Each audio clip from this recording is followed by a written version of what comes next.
Bingo, 4 o'clock rock. Here we are for the flagship energy show of the week. That is Hawaii, the state of clean energy. I'm Jay Fidel. That's Chip Fletcher. He's the Associate Dean of SOWEST, which everybody knows is the School of Ocean, Earth Science, and Technology. And to his left, Hoang Tran from Hawaii Energy, who's going to tell us about the deal this week.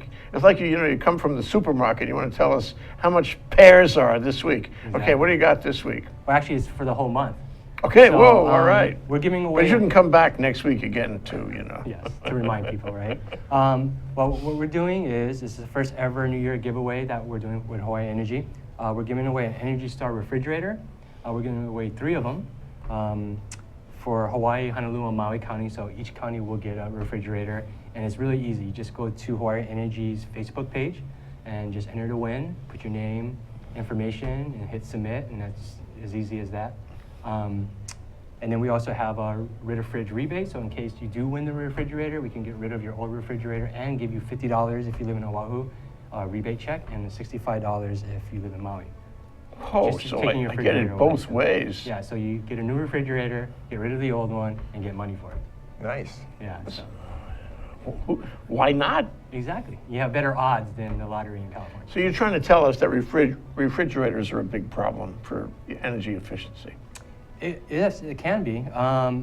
Well, the reason why we're giving away Energy Star is because the refrigerators, a regular refrigerator, uses a lot more energy than an Energy Star one, so that we wanted to make sure that people have Energy Star equipment in their household. So it was a good way of getting people to think about Energy Star products and being energy efficient as well. So. Okay, I have a tough question for you, and this drives off the conversation that Chip and I were having before the show. Okay. In the case of calamity, we're going to be short of food around here.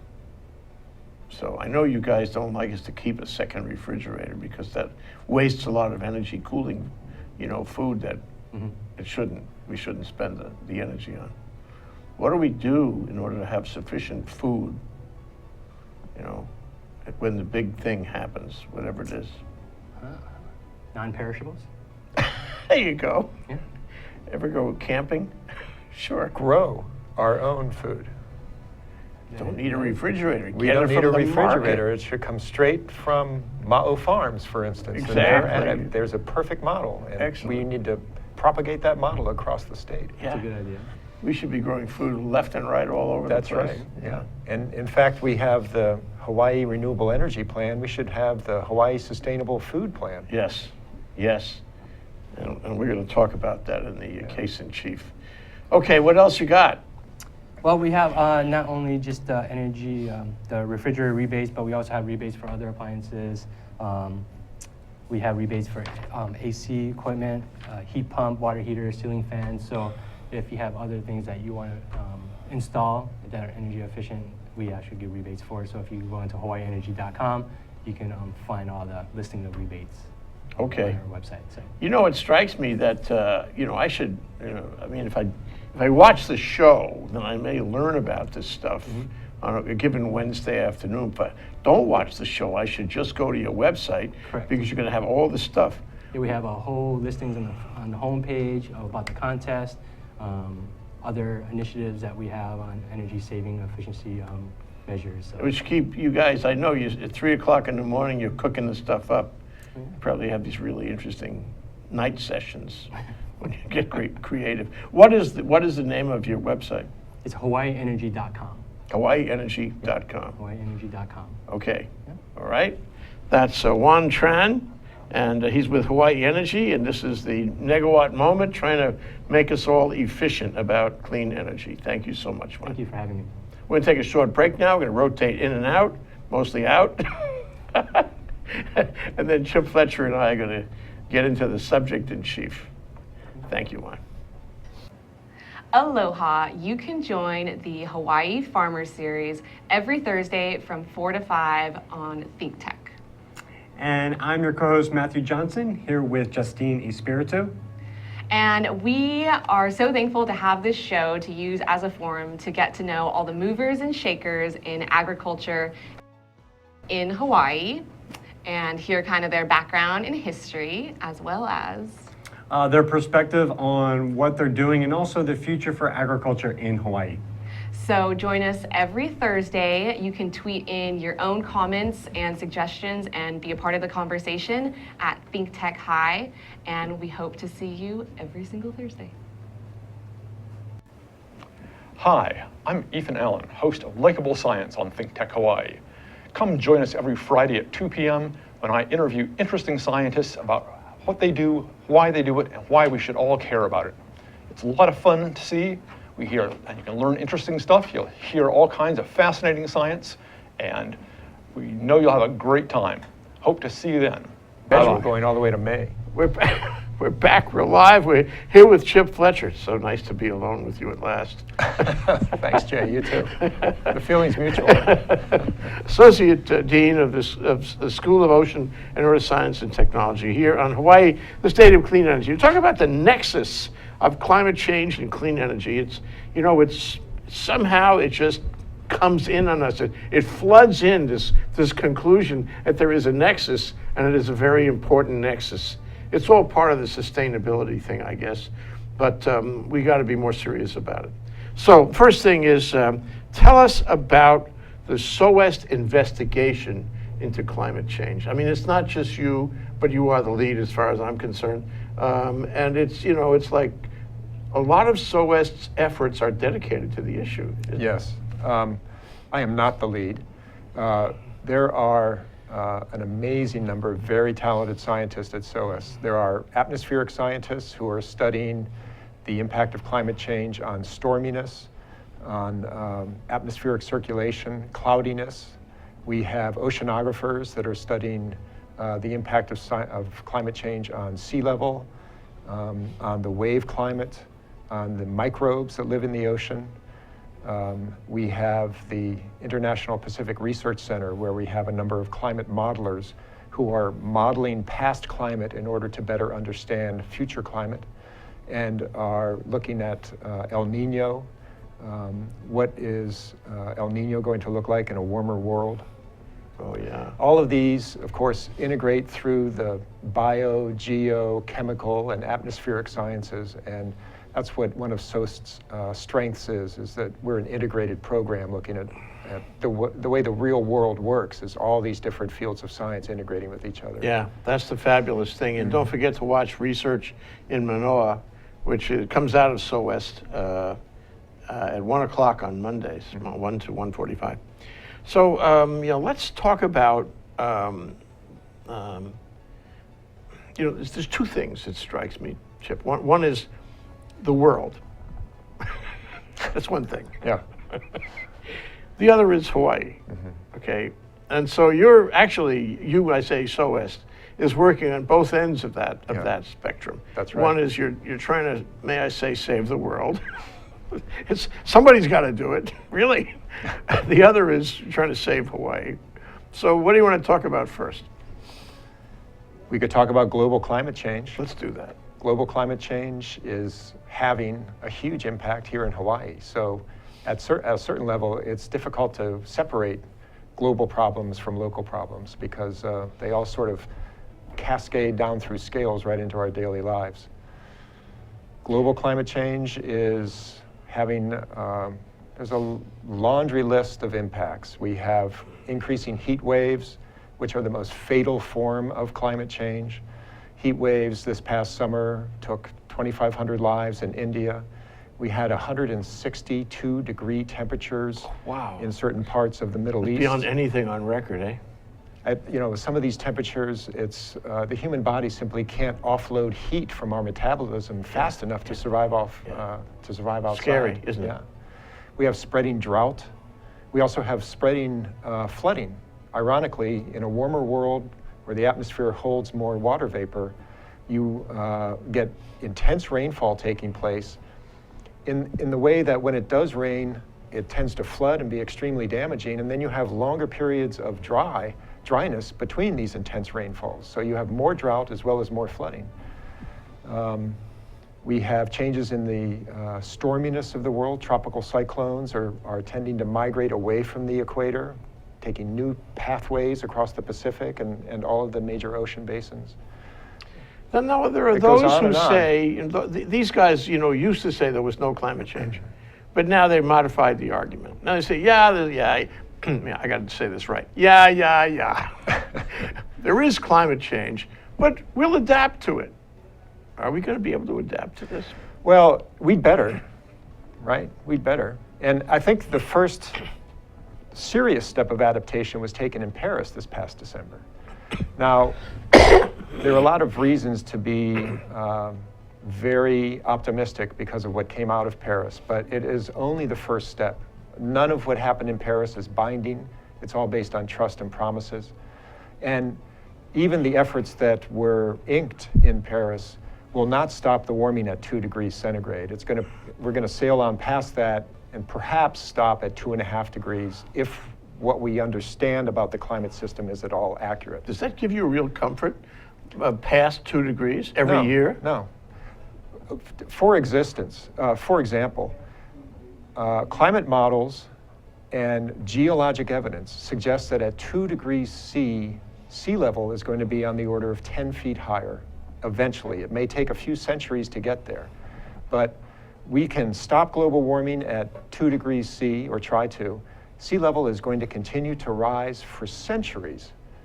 Glaciers are going to continue to melt. The ocean is going to continue to absorb that heat and expand. And so we have a very serious problem just with a 10-foot rise in sea level. It means that every major city in the world, which is located on a port, which is almost every major city, is going to have to deal with this problem in whatever way it finds most fit, which eventually is going to have to retreat from the coastline. Yeah, which is what we say, that's plenty expensive. Which is so easy to say and so impossible to imagine how you do it when you get down to thinking about how do you lift up from the private property that the Constitution guarantees all of us to own, how do you lift up and move a community? It's almost unimaginable. It's like a movie. Yeah. However, the state of Hawaii now has the Interagency Climate Adaptation Committee. Is this for the state or?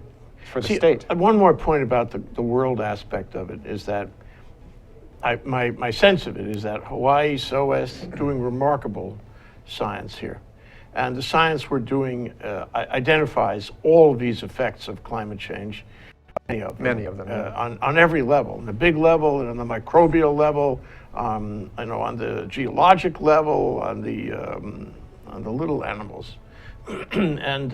and we can export that information because people need that. We're involved in a global collaboration on these issues.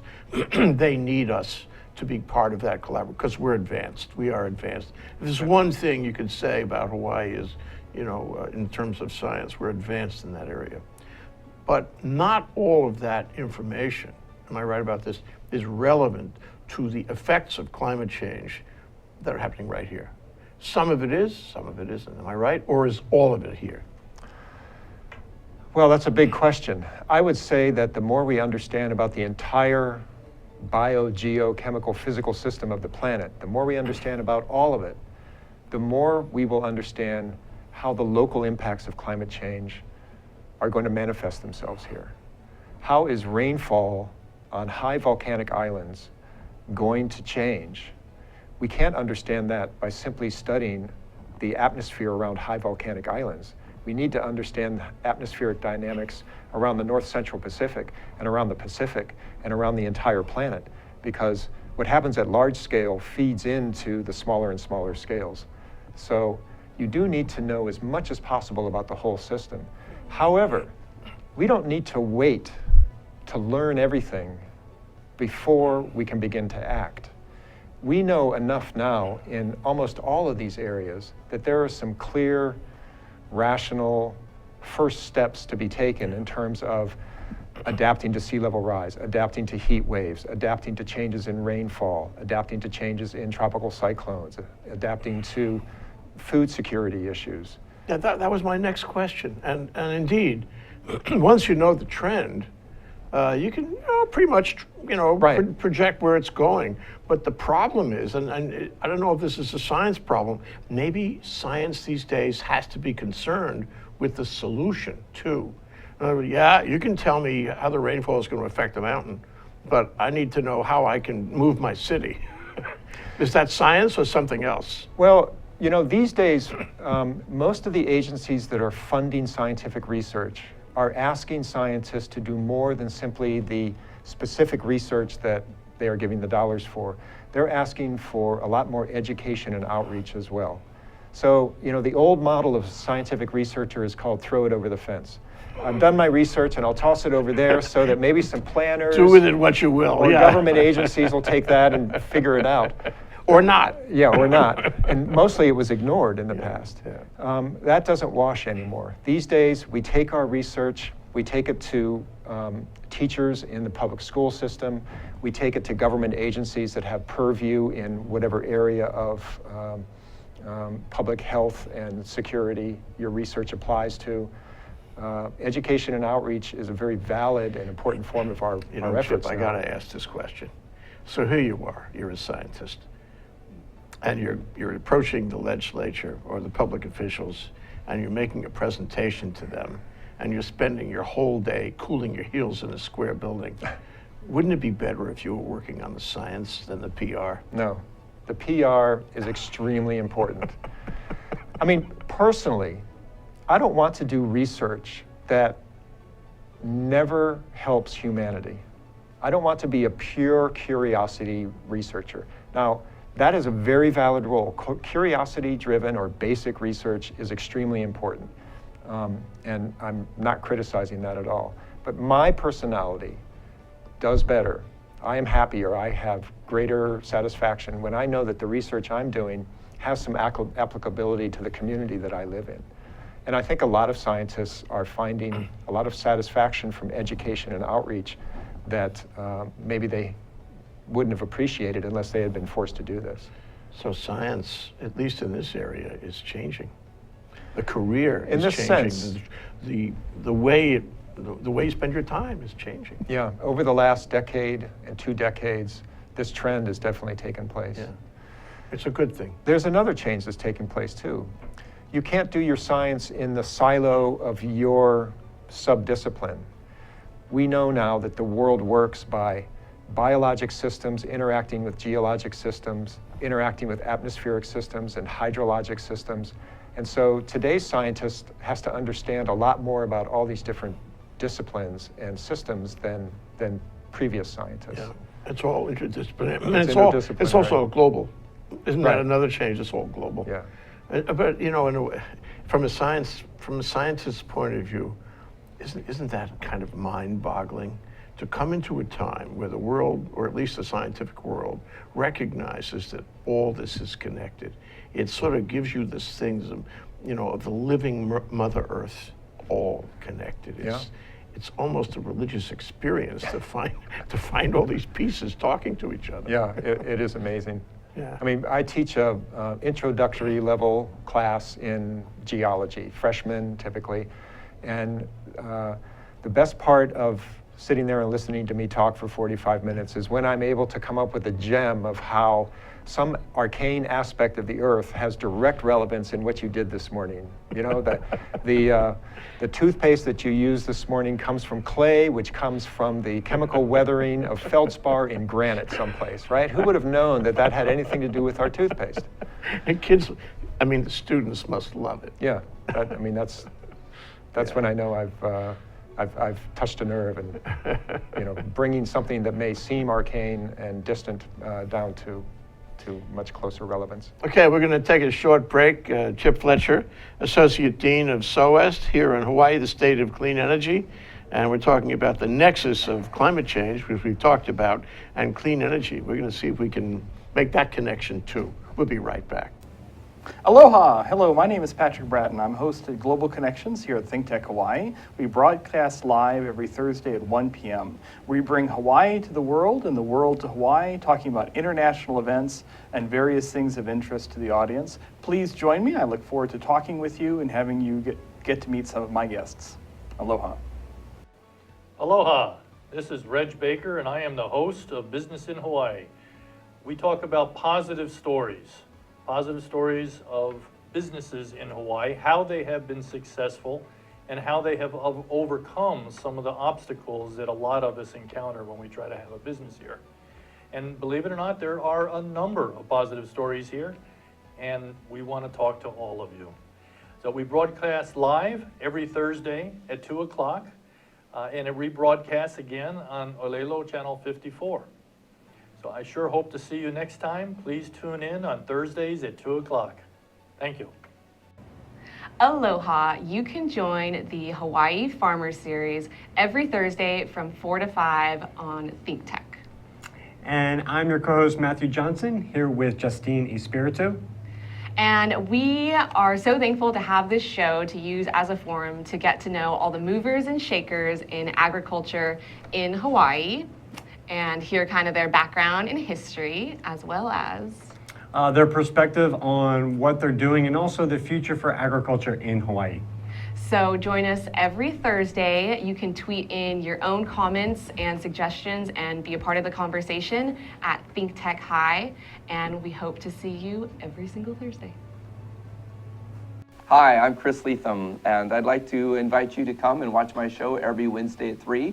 I'm interested in a variety of issues that have to do with politics and our local business economy. And I'd like to bring on guests who like to talk about everything from technology to social media to what we can be doing to improve our environment. And so I'd like to invite you every Wednesday at 3 to stay and watch my show here with Think Tech Hawaii. And I'll see you there. We're live, we're back, we're here talking about energy in our Hawaii Energy Policy Forum flagship show, Hawaii, the State of Clean Energy, every Wednesday, 4 to 5. Here today with Chip Fletcher, SOEST. He's the Associate Dean there, and he does a lot about climate change. And you may have noticed that the configuration at the table has changed to include Sharon Moriwaki, co-host and co-chair of the Hawaii Energy Policy Forum. Aloha. All right, Thanks, okay. So Sharon, before the break, we were involved in this really interesting discussion of climate change, as it affects the world and about Hawaii too. And we talked about how it's a sort of an organic thing. We found that the scientists have found that everything is connected to everything else. But now we want to connect that climate change with energy. So let me put the central question to you, Chip. How is it connected? Well, climate is changing because the atmosphere is warming, and the atmosphere is warming because we have put heat-trapping gases into the atmosphere in the form of burning coal and petroleum. And this produces carbon dioxide and methane. We also have nitrous oxide. There are a number of heat-trapping gases, and as they build up in the atmosphere, the greater the concentration of these gases, the more the atmosphere heats up. And to date, in fact, at the end of this year, or last year, 2015, which looks like it's going to be a new record buster, the warmest year on record, we've warmed the planet approximately 1 degree C, or about 1.8 degrees Fahrenheit. Since? The last 130 years or so, since the late 1800s. That's pretty profound change. We have a different planet on our hands. We do have a different planet. We have a warmer, more energetic atmosphere, and that has a lot of surprises in store. Yeah. Energetic, that's euphemistic. That's your bridge. Surprises is also right. And isn't it that 2 degrees centigrade is kind of like the point at which we are all concerned about, and even the Paris Accords, and everybody's talking about that. And if we're closing in on it, that's. Well, here's a chart of the sea level rise. Yeah. So can you voice over this chart? Sure. So this is a map of areas that would be impacted by rising sea level towards the end of the century, which is based on the Intergovernmental Panel on Climate Change computer projection that we're going to see on the order of 3 feet of sea level rise by the end of this century, given continued warming. And you can see flooding taking place in areas that we would vastly prefer remain dry. So all those blue is it's going to be underwater. Yeah. Well, just to clarify, if you have a thing that's white, like the reef runway, which is, God, that's going to be a big problem. If we don't have a runway, Right. and it's white on the outside and blue on the inside, You can't use it anyway. You can't Right. have it mixed color. A little blue will make a white useless. Yeah, basically, a flooded area is going to impact your need to get any place beyond that flooded area. So, you may flood a couple of blocks right here, but that's going to have a radiating effect out for many, many blocks beyond that because everybody has to avoid now this area. Sponges. Sponges are not going to solve the problem for us, if that's what you're suggesting. Sand, beach sand. Beach sand, putting sand on our shoreline is one way to adapt to sea level rise where we want beaches to remain. And in fact, we've already begun doing that in Waikiki, and they're doing that all over the world. There is a huge dredge. It's basically a factory that floats from New Jersey all the way down around Florida and through the Gulf of Mexico, and it sets up contracts with communities. Inland waterway there. No, it's outside. Oh. And it sets up contracts, multi-million-dollar contracts with communities a year or two in advance, and it dredges sand off the continental shelf and puts it on the shoreline. We're maintaining most of the beaches now on the eastern and Gulf coasts of the U.S. in one form or another with artificial Is there placement of noticeable sand. sea level rise in that area? Or is it preparing for sea level rise later? It's a response to eroding beaches, which part of that erosion is the result of sea level rise. And that's the same case in Hawaii. We know that sea level rise is playing a role in the erosion of 70% of the beaches on Kauai, Maui, and Oahu are in a state of chronic long-term erosion. And sea level rise is a component of that. Yeah. So that chart, if we can take one more look at that chart, that's really scary. That chart is as of when, Chip? End of the century, or really it's as of 3 feet of sea level rise. Now, if Paris works and we're able to dramatically slow down warming, we are still going to see this, but maybe we can put it off until the next century, the 22nd century, if we understand the way climate works. What would we have to do to stop this thing and reverse it like the good old days? We can't. I mean, that's gone. That's an option that's not on the table. The CO2 that's in the atmosphere now that we've placed there is essentially going to cause centuries to over 1,000 years of warming. So there's some warming that's going to take place no matter what we do at this stage. So what we're doing with clean energy and trying to reduce our fossil fuel use, you're saying that it's not going to really mitigate what's out there already, but we can, I mean, it does help, or does it help? We're doing it because we love our grandchildren. We're So doing it's it for the because future. it's for the future. Yeah. Yeah. The problem is that most people, most cultures don't think that far into the future. They don't think 1,000 years anyway. Well, the efforts in Paris and the global effort to decrease greenhouse gas emissions can have an impact by mid-century and by later on this century. So we're not talking about 1,000 years in this case. We're talking about ameliorating the warming many, many decades from now, not many, many centuries from now. You know, I can't help but think on it. This is on a completely non-scientific but logical level. If you have too much heat in the system, why don't you convert some of that heat to energy? That way you get energy and you cool everything down at the same time. Isn't that a great win-win? Yeah, it's just vague enough to sound seductive. I think So many things the are. devil is in the details there. But I mean, theoretically, if I could make a little machine that takes heat out of the system and makes energy out of that heat, then I would have a cooler planet, and it would stop this rise, and I would have energy too, and Sharon would be happy.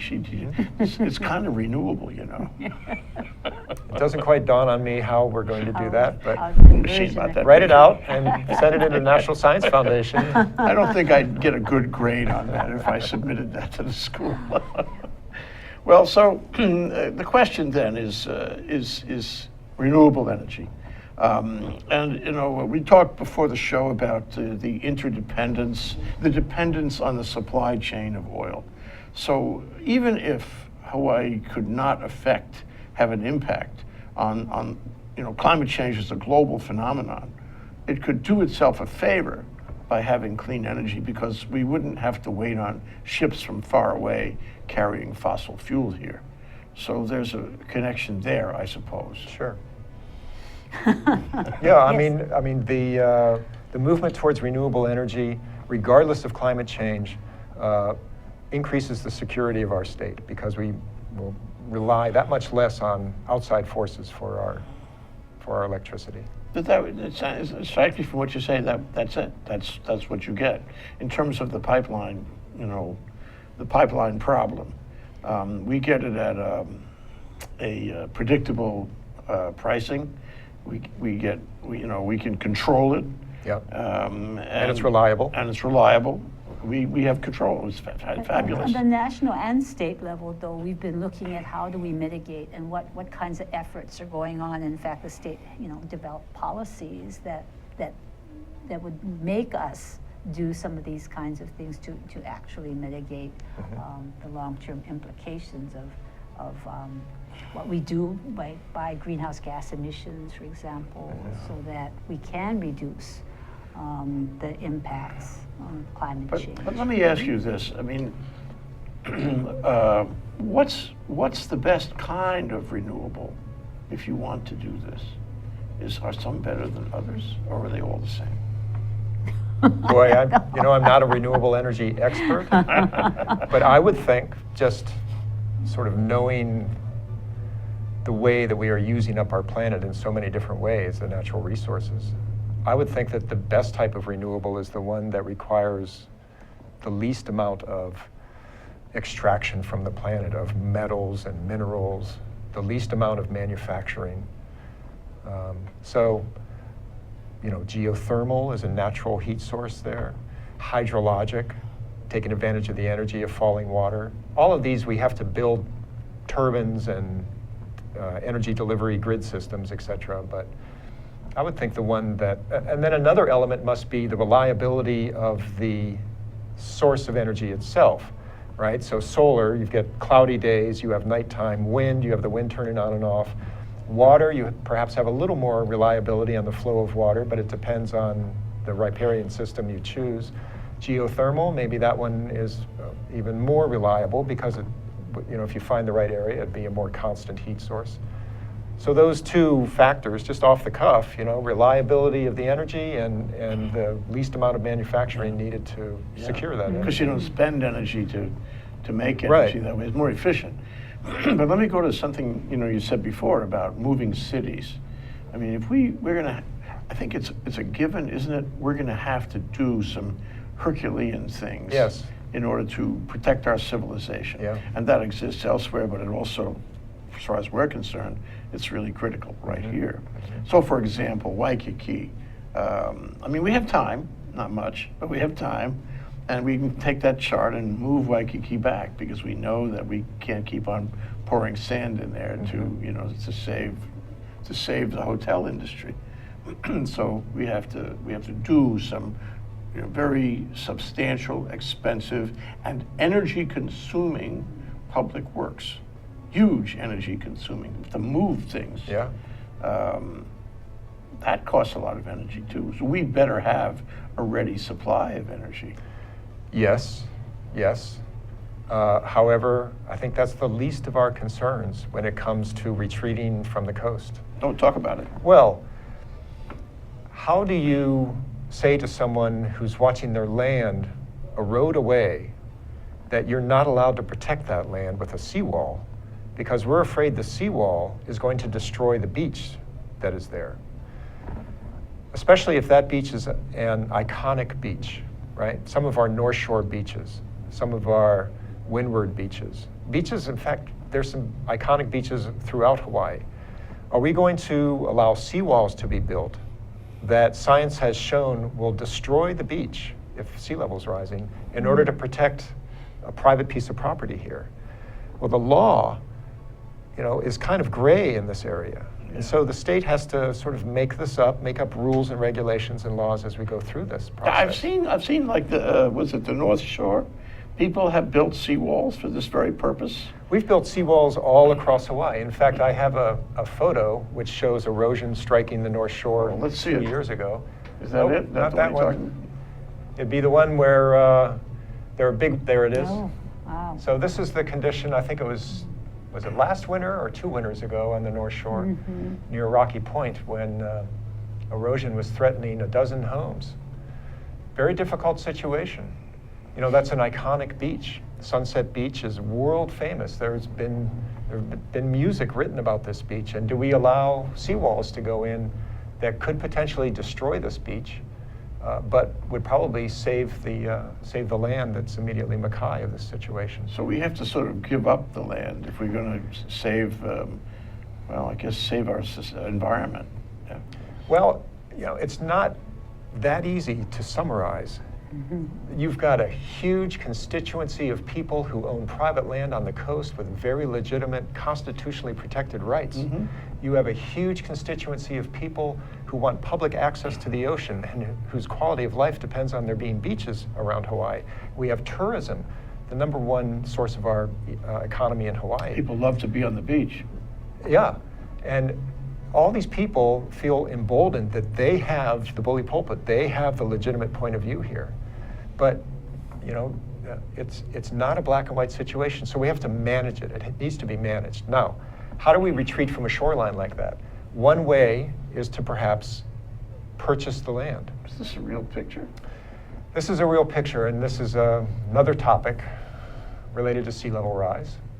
This shows flooding around Honolulu Zoo after an intense rainfall, and clearly we have a drainage problem. Intense rainfall wasn't able to drain out into the ocean. You know, our storm drain system would divert these waters, would drain them out into the ocean. Well, when the ocean is rising, it closes down that drainage system. And in fact, seawater comes up in certain cases onto our streets.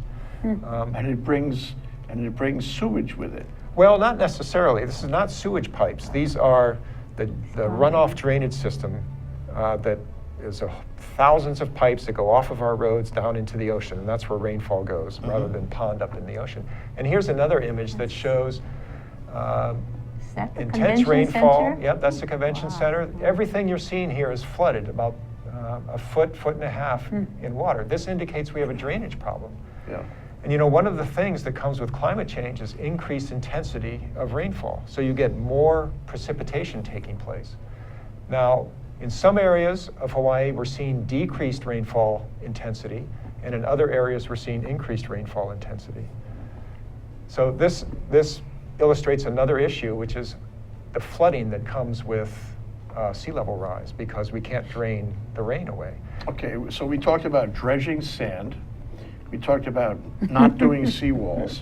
What do you do for this?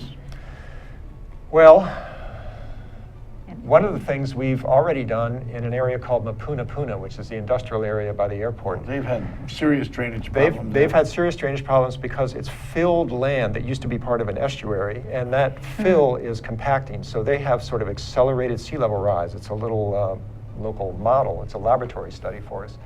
And what they've done is put a rubber boot on the end of the pipe out in the bay where rain drains out of Mapunapuna. And that boot allows water to go out, but it restricts the ability of the ocean to come back in. So that's going to buy us some time, and it works as long as there's not too much rainfall, because rainfall can back up because of the presence of this boot. But that has essentially solved, for now, the flooding problem in Mapunapuna. I'm familiar with the problem, and one of the issues about seawater coming up that way, flooding, is that it's corrosive. And Sure.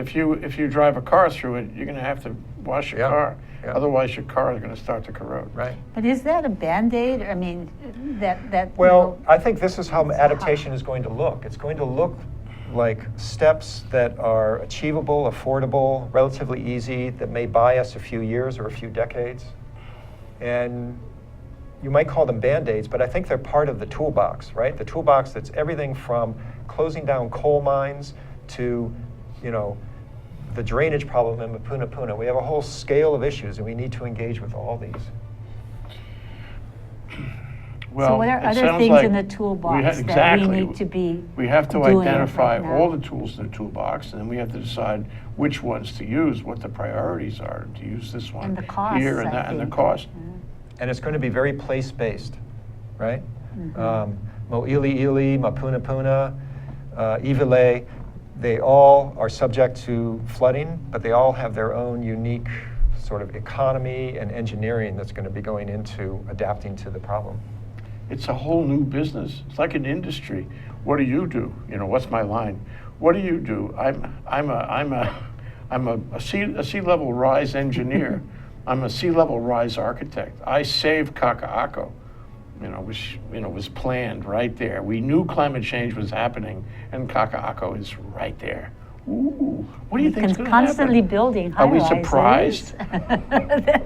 Closing down. Yeah, if you know about what Kaka'ako used to be before Western influence, it was an area where Native Hawaiians gathered salt. And the salt was from evaporation of seawater. So in a sense, the ocean will be reclaiming land that has been filled since then. You're talking about a certain kind of environmental justice.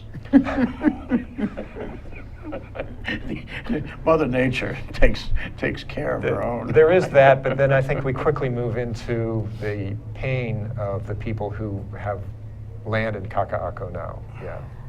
So if I give you, this nexus issue, I mean, this is a hard one because we're dealing with global versus local. We're dealing with energy that we need to move things around to do all these huge earth-moving public works We are projects. an island state And too, we're vulnerable. going to need it at a reasonable price. But what's the difference between a community like our community, which does not have clean energy, and a community that does have ample clean energy? It seems like, would you go so far as to say it's a survival question?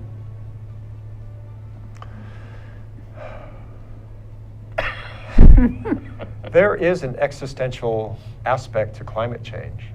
I don't think that it's a survival question for Hawaii. I think it's a economic and quality of life question for Hawaii. The Hawaiian Islands, as a topographic feature, are not threatened. Our development patterns are threatened. And as we adapt to changes in rainfall, changes in tropical cyclones, changes in sea level, it's actually an opportunity for us to think about what is a better community, what is a better future for all of us. And certainly sustainable energy, relying on the natural gifts that nature gives us in terms of solar and wave power and wind power, geothermal and hydrologic. I think in anybody's book, that's a component of a cleaner, more well-designed future community. So we're already moving strongly in that direction. Now, there's a lot of other stuff we need to do as well. Our food systems are not sustainable. Our drainage systems are not sustainable. Our community resilience in the face of what will probably be a future with more tropical cyclones and more hurricanes passing through Hawaiian waters is not sustainable. And we need to address all these other sorts of human systems as well as the energy system. You're scaring me more. But one of the things we really haven't talked about is the cost of this and how it factors out on an economic basis. And for example, if I take that first chart we saw and I inundate those areas, that could have, I suppose you could do this scientifically, that could have the effect of deteriorating, maybe destroying tourism. So no more tourism. Now what kind of a state is that from a place that used to depend entirely on tourism, or nearly entirely on tourism? So now what kind of economy do we have? And on top of that, we have to spend the money for the earth moving and all the public works projects and all the rebuilding and rethinking of our society together. And I hope we can do the agriculture thing too. We need to do that. Otherwise, we won't have food, which will be a real problem. That'll put a dent on tourism. Yeah. Not having food. Yeah. Come to Hawaii. you But get bring a your lot own of sun. Bring your own food. It's like the new airline model, Right. Right, it is. So, to me, the economy, now, you can say, Chip, that, well, the economy everywhere is going to be affected by sea level rise. But somehow, it seems to me that we're particularly vulnerable to that. And we have to figure out a way to pay for these changes to our society. And looking at it policy-wise, I mean, how do you start looking at what the mitigation effort should be, and where are the first steps, or what kinds of things in your toolbox should we really be focusing on? Because we have finite funds available, and where would be the biggest bang for our buck to make sure that we're really kind of sustaining ourselves in the future? Well, that's why I say that this needs to be incremental, right? Let's just take beaches as an example. We have the State Conservation Legacy Lands Commission, which receives money, a couple $1 million a year from the real estate transfer tax. When you sell land, some money goes into the Legacy Lands The conveyancing tax. Yeah. So this state agency has a commission that decides how to spend this couple of $1 million every year in order to buy land and make it public and prevent it from being developed. Every single county has their own version of that. So right there, we can combine some money from Kauai and some money from the state, and we can double our bang for our buck. How can we apply this money in terms of preserving beaches? Well, we have a beach park, let's say, and it's surrounded by houses on both sides. Let's look at the geology of the beach. Is it a healthy beach with lots of sand? If that's the case, if the land behind the beach is also old sand dunes and full of sand, if that's also the case, and if we have some willing sellers, some folks that live next to the beach park that might be willing to sell their property, we can start to sort of postage stamp purchase the expansion of these beach parks. Now, we're not going to save every beach in Hawaii, but we can certainly begin to expand our beach parks with willing sellers where there's a geologically healthy coastal system that will exist into the future. If we let the land erode with rising sea level, that land, which is full of sand, will simply allow for the beach to migrate landward as well. So there's an example. It will be expensive, but we need to increment our way towards doing this. And to increment our way towards doing this, we're going to need to speed up our due process. We're going to need to, get out of bureaucracy and into making public policy that works in a fairly short period of time. Yes, we need to develop the policy behind making this a reality. And with regard to drainage, we can focus on Iwilei. Iwilei right now, the area around Costco and the Dole Pineapple Cannery, that's one of the lowest areas. And during some of the heavy rainstorms we had this past fall resulting from El Nino, they were seeing flooding coming in the doors of many of those buildings. And if you recall on the news, they shut that area down one day because of the flooding. So that's the first place to sort of focus re-engineering the drainage, re-engineering the building code, the road code, things like that. Yeah. What about the part statewide of it policy? is, You talk about nibbling away, at the shoreline and all that, and taking postage stamp parcels and buying them, fixing them, whatever. Would you fund that on the state level or on the county level? Both. Because the people in Kauai may not care about what happens in Oahu. Same thing in Maui. Right. Well, that's where we hui together. We use local as well as non-local funds. Yeah. I guess part of what I'm seeing is the need to educate the public as well, and what's not happening is that the connection between, oh wow, they just want to have more parkland, and that's the environmentalist, not that this is survival, that we really need to preserve that land, and especially the shoreline, and how do we do that? And what kind of efforts SOST or Sea Grant is doing to educate the public so that the policies that are developed are not seen as counterproductive, but really is something that preserves for future generations as well as for ourselves? So public education is the first step.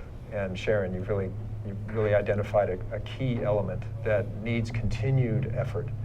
You also brought up Sea Grant. Sea Grant is at the University of Hawaii. There's a Sea Grant program in every coastal state and Great Lakes state in the United States, and they're funded by the federal government in recognition of the need to understand our marine resources and our coastal resources in all aspects, from designing communities to reefs to fisheries. And we have a truly outstanding Sea Grant program here at the University of Hawaii. And one of the things that they have produced is this, which you brought in, climate impacts. Hold it up a little further right in front. There it is. Okay. Climate change impacts in Hawaii. And you can download this for free from the University of Hawaii Sea Grant bookstore. And it's a short pamphlet. It's got about 16 pages. I don't have my reading glasses on. And it's very readable. It's talks about everything from changes in rainfall to air temperature to the ocean, impacts on reefs, pretty much everything we've been discussing here. So this is a very obtainable, free, and current. I think it was published 2014. in 2014. Well, you know, one thing that strikes me from this discussion is that we've had a great public conversation about environment, but the conversation about environment hasn't really included enough about climate change, sea level rise. And I think we have to redirect that conversation to be more realistic, to capture the things that you've been researching and talking about. And thanks to Chip and the Hawaii Energy Policy Forum, we are going to hear from him as well next Friday, the 22nd, at the Energy Policy Briefing. But we hope that we can expand this and really have the conversation to policymakers as well as the public to understand more the connections and what we need to do to educate the public. So it's not just something that's the environmentalists do, but really is part and parcel of what we need to be worried about and do something about. Yeah, may I add that I'd like to know if you agree, is that we have to start taking action. Yes. Real action. Yeah. We have to start moving Earth. So taking action is today in Hawaii in the form of the Interagency Climate Adaptation Committee, which is legislatively mandated by the state of Hawaii. And this committee meets now on a regular basis. And sitting at the table are representatives from every state office and every county office that is interested in climate change, which is basically everybody. And these folks are looking at projections of future climate impacts. And they're starting with sea level rise, but this committee will move on to other climate change impacts. And they're going to produce a report by the end of 2017, providing options and discussion and potential policy with regard to adapting to sea level rise. And action points. Action points, yeah. Yeah. Welcome to the new normal. So is it, are there things to do before 2017 that are? Oh, yes, there's always a lot there, that can be done. Yeah. So are there any actions now that are doable, feasible, that we should be looking into, or at least telling the public about, whether it's legislation or other actions or activities? Well, I'm not going to outline legislation here. I know. But, public education is job one. And our elected officials need to start making climate change part of their political agenda. And the people in Hawaii and around the world need to start voting climate change. We are not voting climate change, and so politicians aren't putting it high on their radar screen, high on their list. Now, we're lucky here in Hawaii that we don't have this ridiculous debate about whether or not climate change is real. And instead, our discussions focus around how are we going to adapt to climate change. But I think anybody that studies this issue in Hawaii realizes that we're moving too slowly. We need to move more rapidly. And there are lots of things that at all levels of government and private citizens and the commercial business sector and the nonprofits, lots more things that we could be doing that we're not doing. That's Chip Fletcher, Associate Dean of the School of Ocean Earth Science and Technology at UH Manoa here on Hawaii, the state of clean energy, talking about the nexus of climate change and clean energy. I hope we go through these things even in greater detail on the 22nd of January at the Capitol Auditorium. Thank you so much, Chip. Yeah, thank you. Aloha. Aloha. Thank you, Sharon.